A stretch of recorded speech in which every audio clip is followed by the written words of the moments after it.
Good morning, good afternoon, or good evening, depending on where you are joining us from today.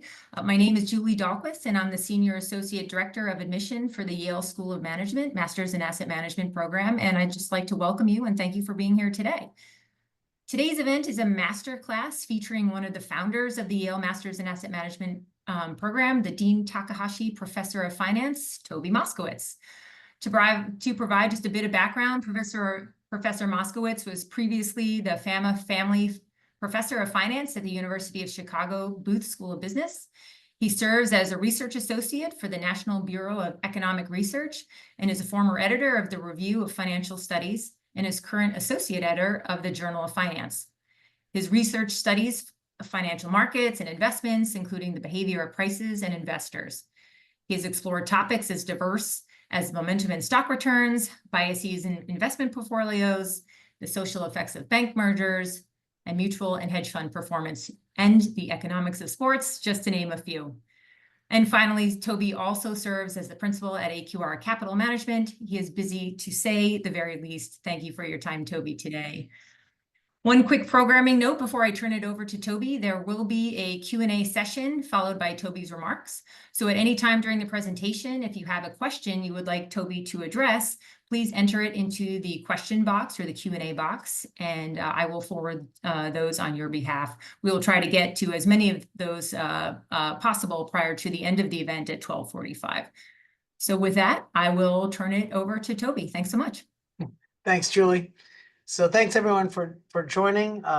If my voice gives out, it's because I just finished teaching quantitative investing, which is a class that if you come here, if you get accepted and come here, you will take as a required course. This is actually not something that I talk about too much in class, but we have another professor, Brian Kelly, who is a professor here at Yale and also works with me at AQR, who is really the world's expert on machine learning and AI in finance. But I know a bit about it. I'm just going to talk a little bit about some of the things that I touch on in my course, and then that Brian would take on in a much deeper level in his course. But you'll get exposed to these kinds of things. So I'm going to talk a little bit about AI in finance and kind of set the stage. It's obviously a big topic these days for how we think about it. Let me start with just, where this comes from and why it's a big opportunity. There's a big data opportunity out there. If you just look at the data that we're recording in humanity, it's ever increasing. And so all of our interactions, our sales, social media, everything else, it's being digitized and recorded. And this chart here shows you, for instance, every minute of last year, how many Amazon sales are recorded? $440,000 every minute. How many Venmo transactions?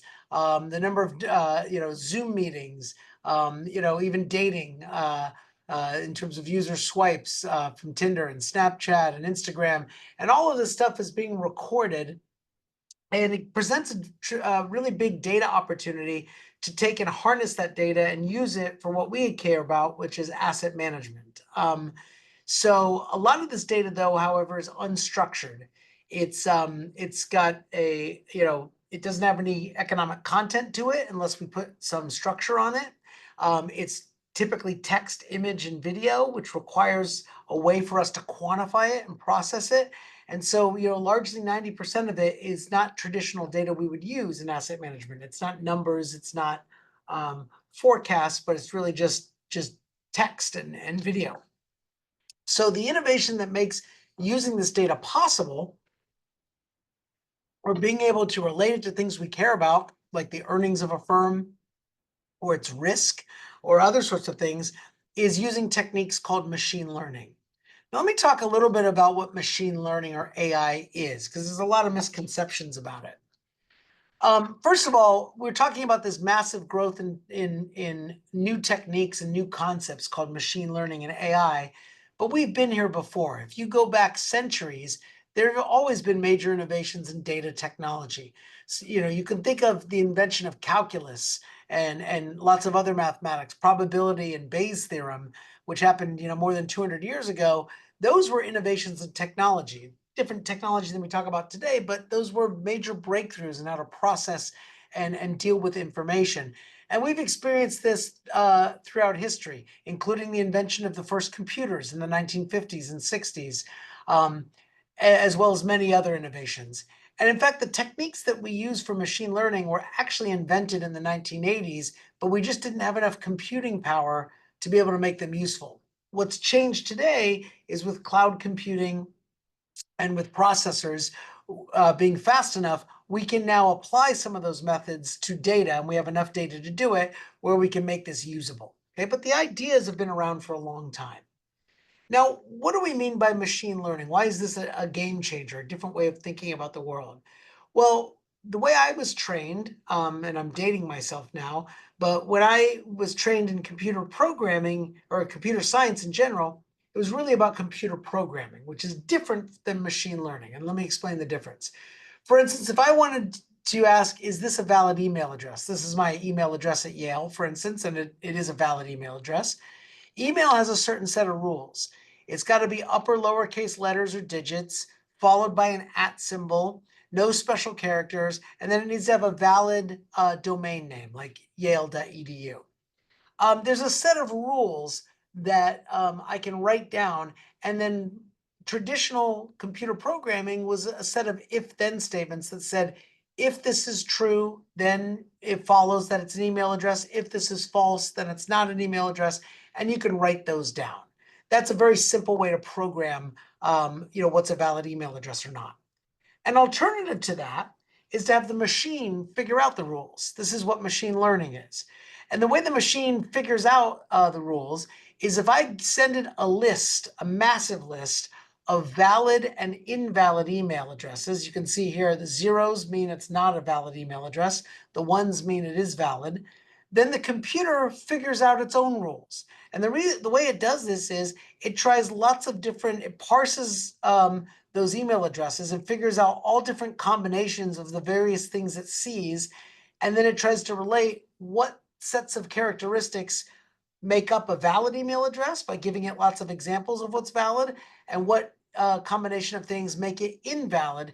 And it uses a bunch of data, what's valid and invalid, to learn the rules itself and come up with those rules. What's really going on here, what the machine's actually doing, is it's estimating the probability of what a valid email is. And within a certain degree of confidence, let's say you want to be 95% confident that it's a valid email, it will tell you this is a valid email, this is not. Okay. Notice the difference. On the left, we know the rules, we write them down, and the machine just applies the rules. On the right, we give the machine a ton of examples, and it figures out what rules make it probably a valid or invalid email address. So when it comes to email addresses, we don't really need machine learning. We know the rules, we can write them down. It's a simple problem. Where it gets more difficult and where machine learning can really help is when the problem becomes really difficult, too difficult, in fact, to code the rules. For instance, is this a cat? This is actually a really tough problem. And the way to think about this is, we know that this is not a cat because we have our own experience, right? But imagine you had to describe this picture over the phone to somebody who doesn't get to see the picture, and you have to describe the details of this picture and see how long it takes them to determine if this is a cat or not. That's that's much harder to do, right? The set of rules you would need here is nuanced. There's a lot of them, and it's not easy to write down. But the machine can figure this out, because if I show the machine a billion pictures of cats and non-cats, it'll start to learn what a cat looks like that's distinct from pictures that might look like a cat. In fact, the machine has become so good at this that if you start blurring pictures like this, the machine can do a more accurate job of classifying cats and non-cats than humans can, which is kind of amazing, right? Now, what is machine learning? Well, it has an AI. It has a lot of synonyms. Here you see some of them: deep learning, neural networks, which is a kind of machine learning, knowledge engineering. Really, it's nothing more than statistics. That's all it is, okay? And the way it works is you're just trying to predict an outcome variable with a certain probability. And that's all it really is it's a statistical model, learning through example. So when you think about it in those terms, machine learning has had a bunch of successes and some challenges. It can recognize cats and non-cats and recognize all kinds of animals. It does computer vision. It can do speech recognition. In robotics, it can manipulate objects. You can tell the robot, show me the letter E or show me the blue side of the cube. It can do that and knows the difference between those. It's created autonomous vehicles, and it's beaten the best humans on the planet in strategic gaming, chess, as well as Go. All right. So machines seem capable of anything: speech recognition, translation, driving, juggling, etc. But can they learn finance? Can they learn investment management, asset management? Well, finance is particularly challenging. It's different. Machine learning thrives when there's a lot of data. In finance, we have a small data problem. And I know everybody thinks of finance as having lots of data. It doesn't. Because the data we care about, the left-hand side, which is of a regression or of a model, the outcome variable we care about, it's really stock prices or what's going on in markets.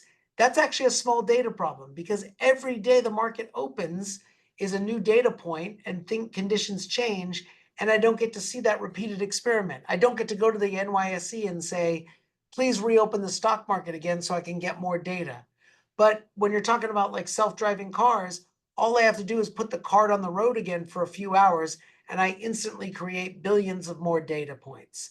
In our world, we have a small data problem. The only thing that creates more data in our world is the passage of time, and that's super slow and painful and doesn't create a lot of data. Okay? The other thing that's a problem in our world in finance is we have a low signal to noise ratio.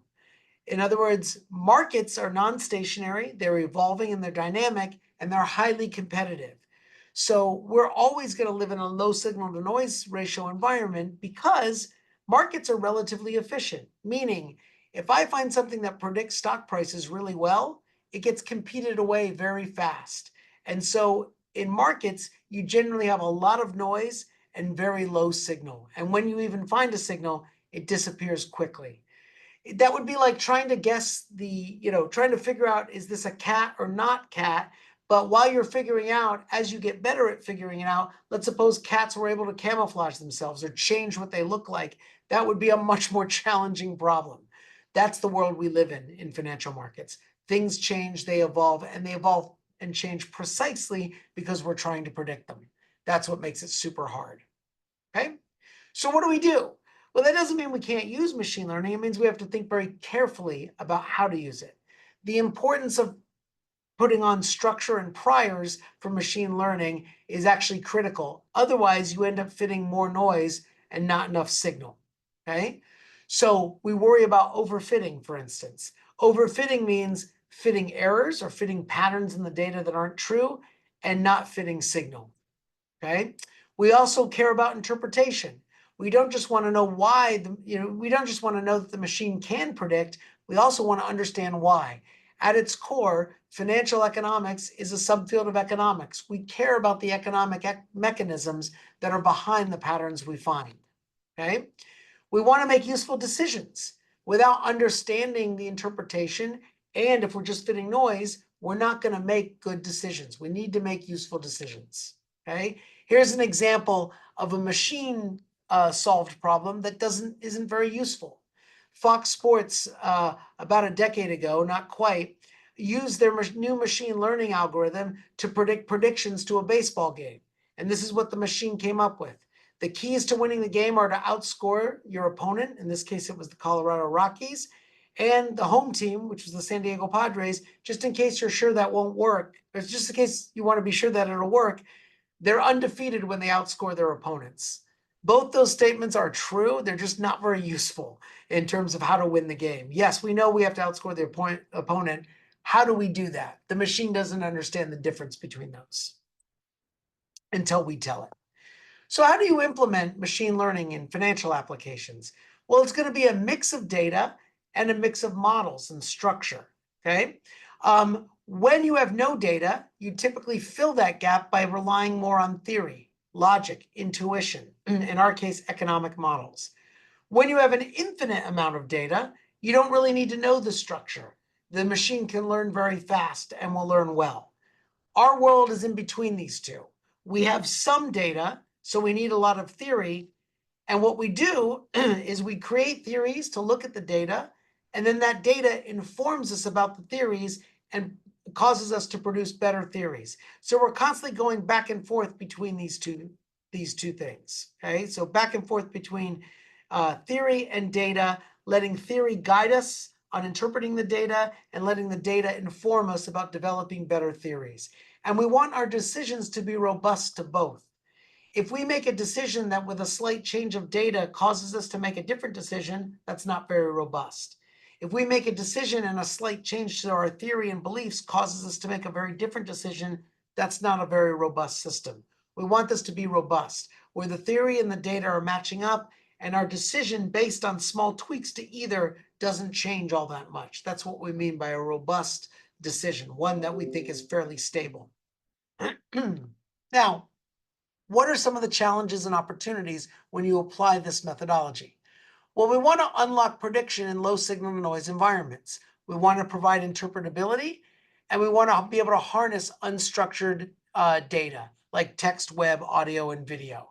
And a lot of times with this unstructured data, we have an even bigger small data problem, or I should say a more challenging small data problem, which is there's not a lot of history when it comes to some of the data that's available, not a long history. Right? And then we want to deal with both the overfitting problem of fitting noise, but we also simultaneously want to worry about the underfitting problem, which is missing signal. The problem with models help you with the overfitting problem. They tell you anything that's outside of the model is noise. But the problem with models is models are all false. There's no model that describes the world perfectly. So you also know you're missing something. And the problem that you try to face is this trade-off between if I make the model too complicated, I might be fitting noise. But if I make it not complicated enough, I'm missing some important signals. So how do we deal with that?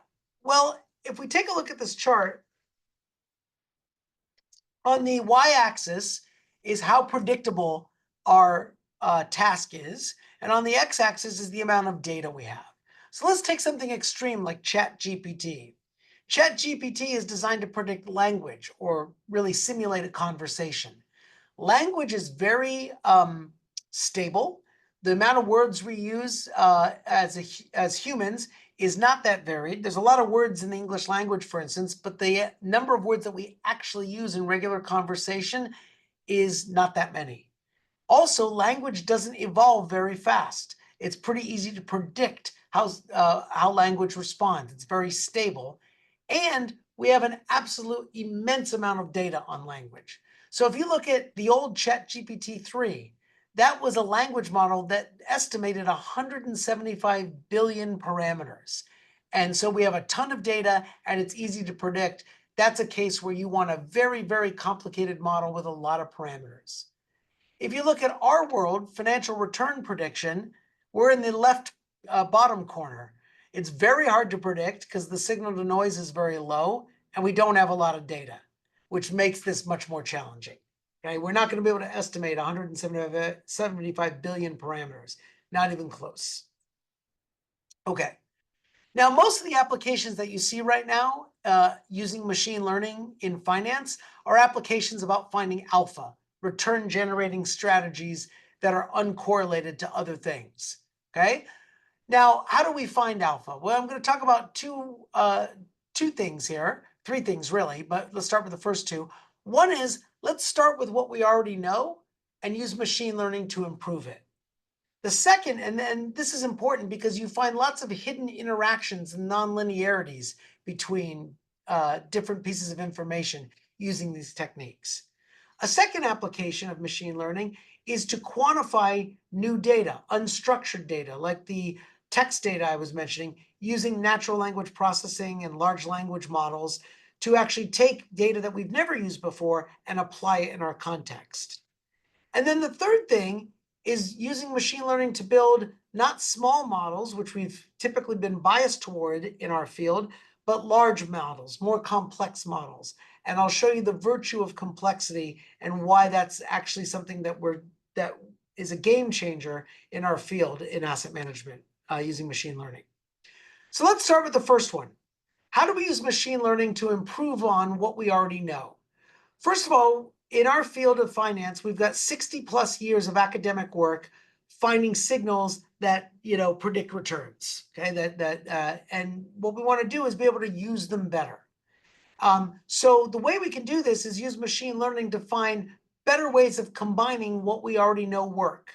For example, the classic FAMA and French five-factor model consists of 5 simple factors in a linear framework: size, value, profitability, momentum, and investment. You take those 5 factors and you look at them just as standalone factors and combine them in a linear way. It's a very simple model of the world.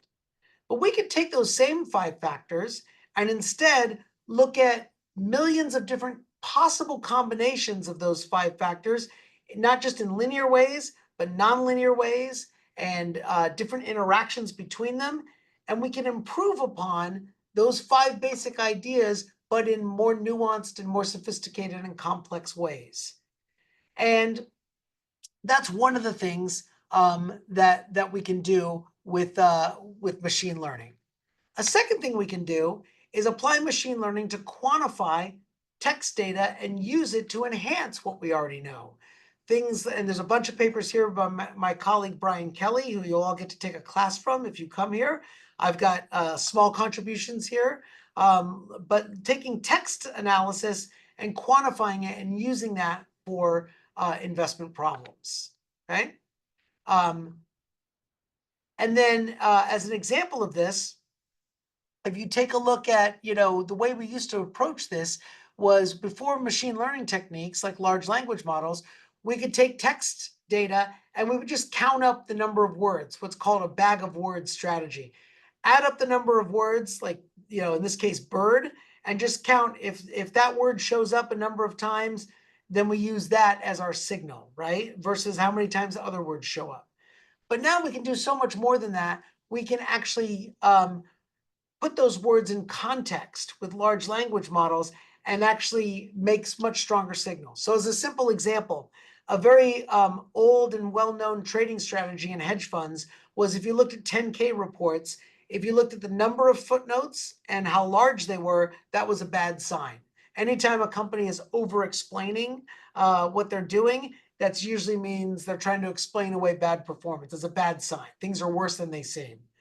Now, though, instead of just quantifying how many footnotes there are and how large they are by the number of words, we can actually put those footnotes into context using large language models to understand what's actually being said.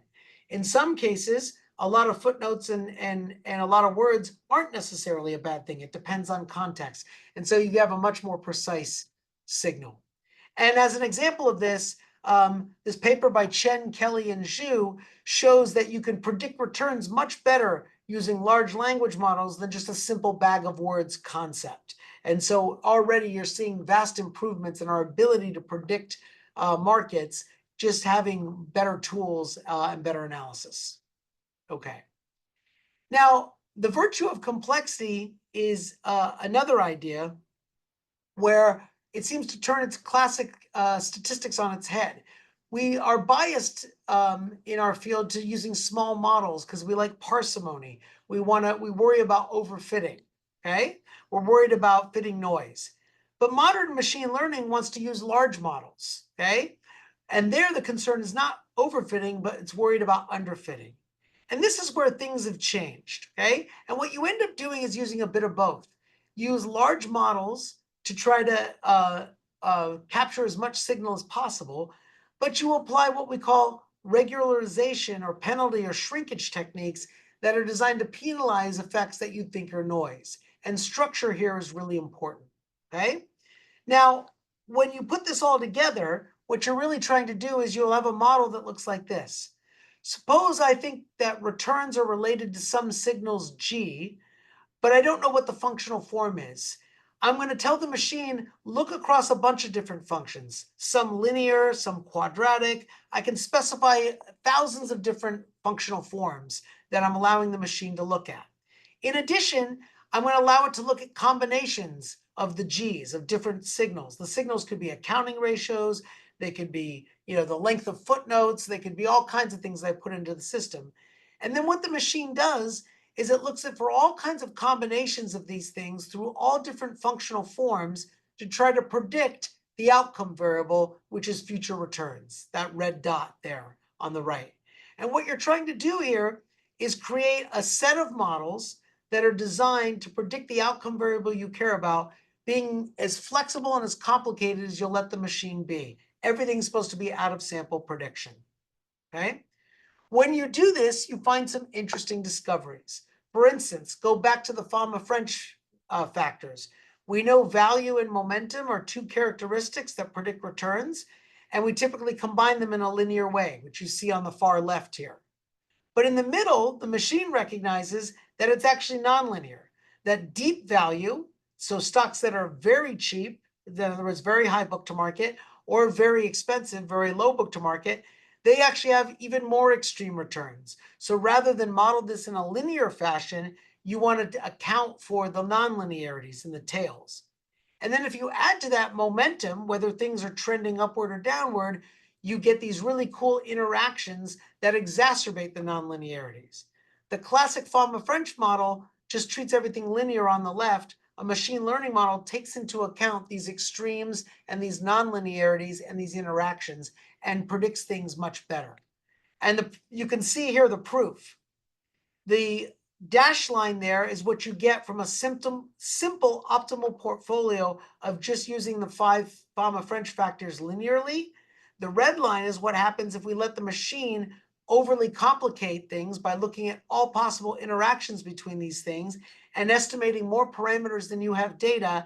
And what happens is that you end up getting better and better predictability out of sample Sharpe ratio from doing that, right? And that's even true among the largest stocks. Even the most liquid stocks in the economy, you still get improvement there, okay? And so the balance here is to create as complicated a model as you can while also recognizing that you want out of sample predictability. So in fact, if you think about, T is the number of data points I have and P is the number of parameters, what machine learning tells you is you want the largest P that you can possibly compute because the approximation benefits dominate the costs of heavy parameterization. So what are the benefits of using complex models? You pick up more signal. The costs are that you might end up fitting noise, but that cost of heavy parameterization gets outweighed by the benefits if you're using the proper techniques with structure and with penalty and shrinkage requirements. In other words, recognizing that you want to penalize things that you think are noisy. All right. And this is really what's changed the game in our field. For a long time, we worked with simple models that you see here on the left. As you use simple models, you get improvement when you start making the models a bit more complicated. Then if you make them too complicated, you lose predictability because you fit more noise than signal, okay? That's on the far left. However, if you really overcomplicate them, what happens is you end up increasing predictability and you start to minimize out of sample variability. And so that's where the complexity actually is a virtue. It helps you build better and better models. And this, for me, was a game changer. I've been trained more on the far left where you want simple models because of overfitting. And we've underappreciated the role of underfitting. When you combine both, you do way, way better. Right? Now, there's some caveats to this. This is not a license to just arbitrarily find predictors in the data. You have to give it structure. If I throw noise into the system, it's going to give me noise coming out. Garbage in, garbage out. Okay? I have to include plausibly relevant predictors, which requires that I need some theory and some structure. I can't just arbitrarily throw things in. I have to specify the types of models I'm willing to look at and rule out other functional forms that I'm not allowed to look at. It's not a license to have the machine make all the choices for me. I have to make some choices. And I need to accompany this with shrinkage and penalty functions that minimize the influence of noise, okay? In addition, I have to do some summary and aggregation as well. I have to parse this down to the things I can use, all right? And the final piece to this is that when I'm building a machine learning model, it's not one model. there are thousands of choices and thousands of possible models. And what I do at the end of the day is take an average of those. This is very different than the way things used to work in our field.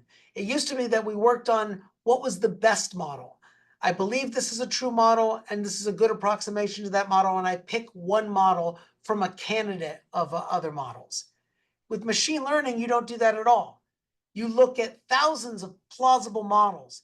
Each one of them has a little bit of truth to them, and you take an average of those models, and that's your best bet.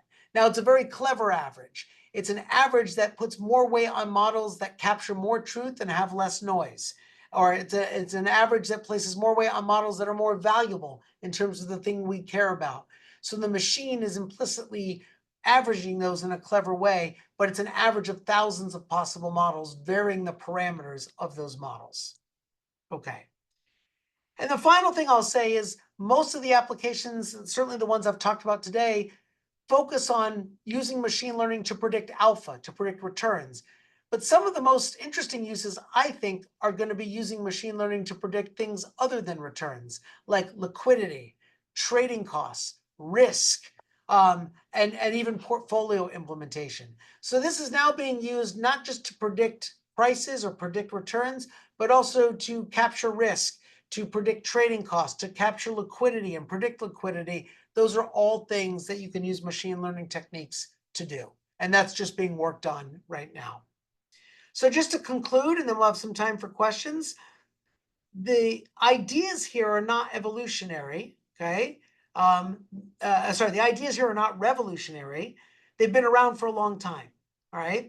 But they've evolved. We can now use them. The data is what's revolutionary. We have an opportunity to now apply this stuff. Asset management for many years has operated on kind of human innovation, right? Which is painfully slow. Now with machine learning, we can move much faster, but we have to give it guidance, okay? We have a new technology, a new data opportunity to evolve better methods, but that's never going to replace science. You have to ask good questions, provide structure, and provide scientific answers, okay? But there's new opportunities to do so, okay? Finally, I'll add, will AI take your job? Will it replace asset managers? I don't think so. I think, again, if you just ask the machine to form a portfolio for you, it will do a terrible job. If you give it human guidance on how to combine things we already know in a better way, then it does a great job. Or how to harness new data, but put it into the process that we know builds better portfolios, that's also a winner as well. So, and we've been here before. If you go back a couple of centuries, there were major technological revolutions. They did not replace humans. They often made humans, especially those with a lot of investment in human capital and education, they made us more productive. And I would say the same is going to be true going forward.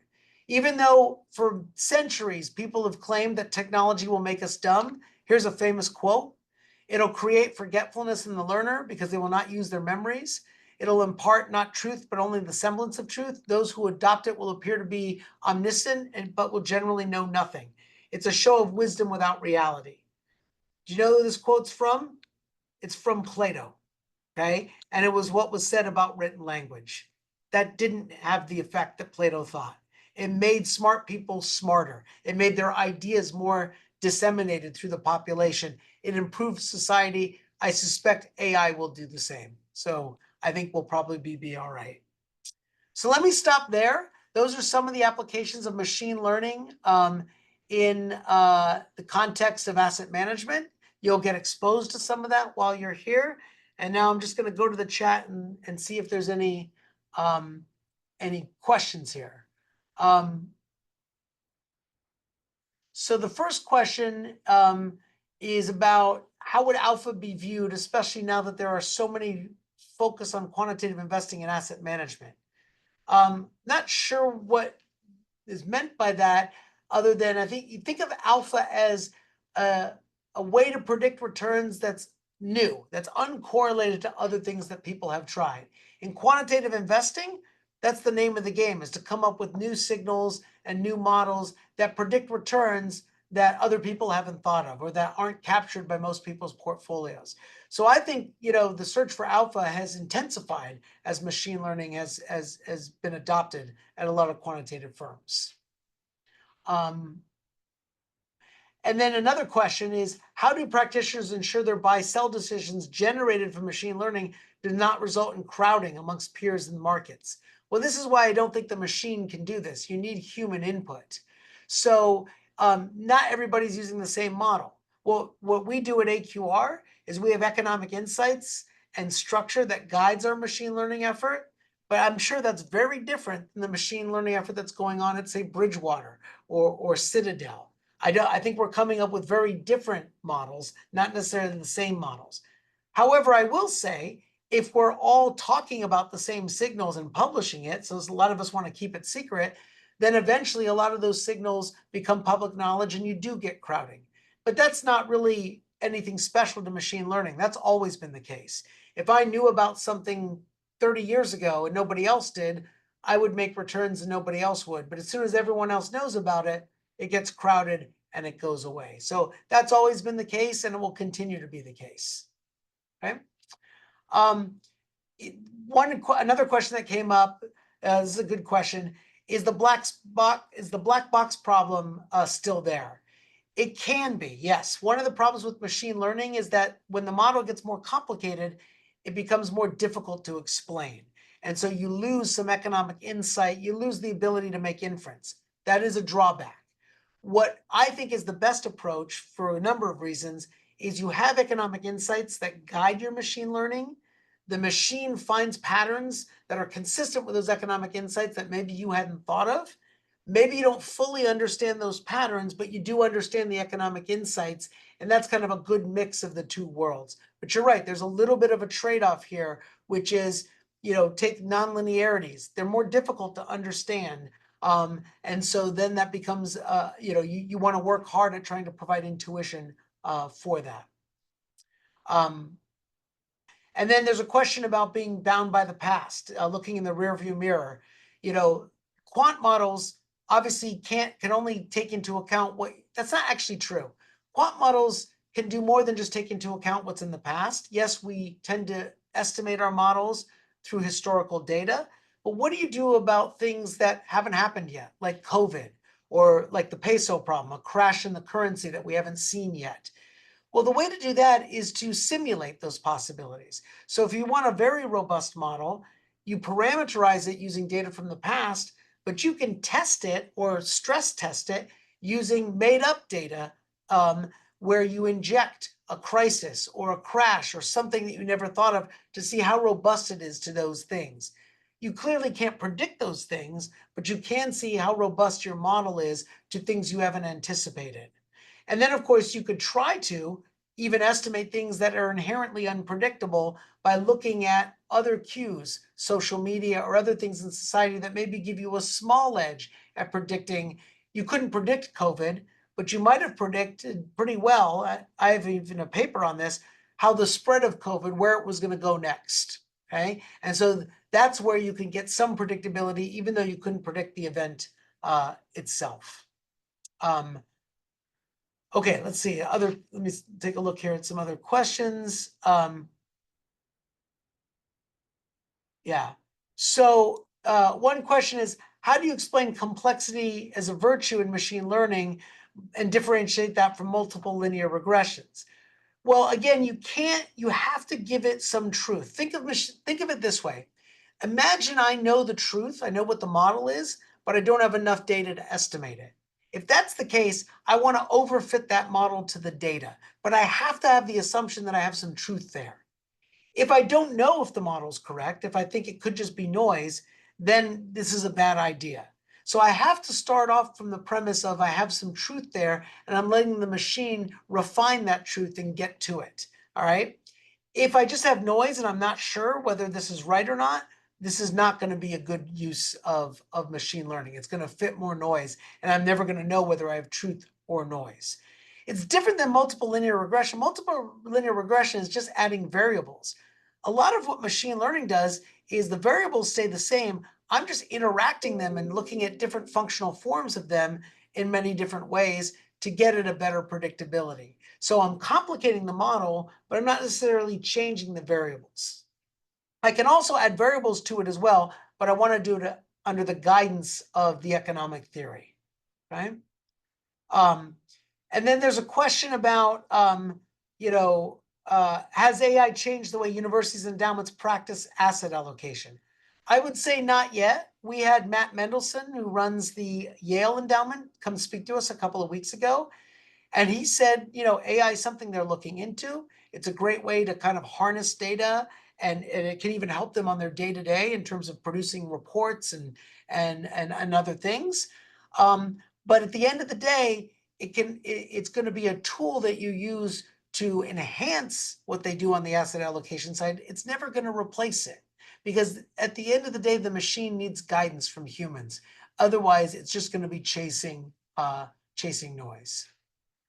So I think we're about out of time there, and I think that's all the questions I have. So I just want to thank everybody for their time and considering the program. Wish you the best of luck in applying and in deciding whether if you get in, if you come. And if you have any questions, I know Julie and Laurel Grodman, who runs our admissions process, would be happy to answer those questions on the admissions side. And myself and my director, Maria De Lepanska, can also answer your questions. So feel free to reach out to us. So thanks, everybody.